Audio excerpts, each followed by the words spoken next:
This is Mark Carson, and today I'm going to show how to mount a strap onto a watch. This is a conventional strap which uses spring bars. A spring bar is a small tube. It's kind of like a piston. It has two ends, each of which compresses slightly, kind of like a little shock absorber in some ways. Okay. The first thing to do is to take the strap, in case it's already buckled up, is to put it into two pieces so it's easier to handle. In this case, I'm going to take off the deployment buckle, set that end aside.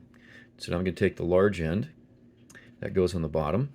So we're going to put that on. The first thing to do is to turn the watch over.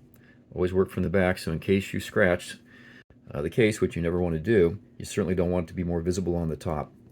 So what I'm going to do is take the pin and mount one of them into the hole, and then take the spring bar tool, and this is one that shows the forked end, not the rod end.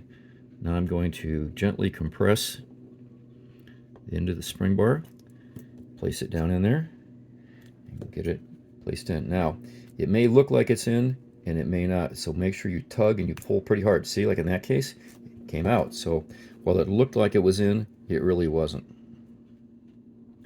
So we're going to do this again.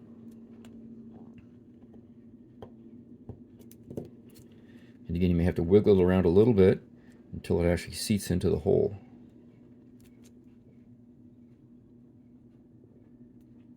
Okay, still not there.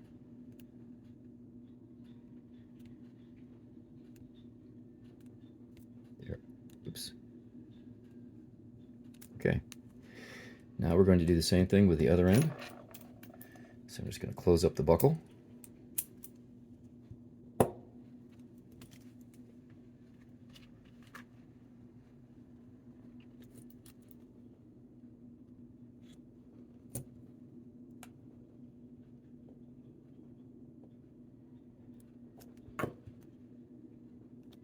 Okay, and there we go.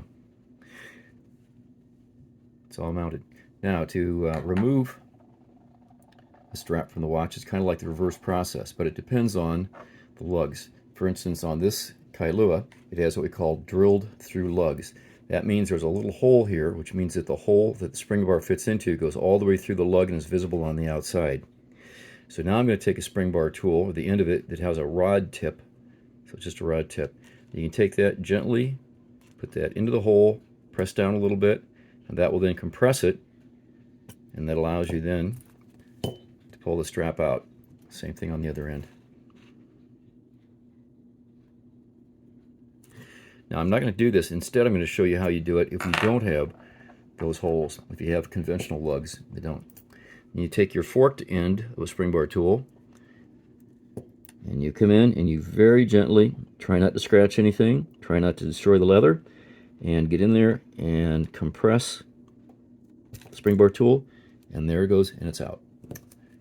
And that's the entire process. Thank you for watching.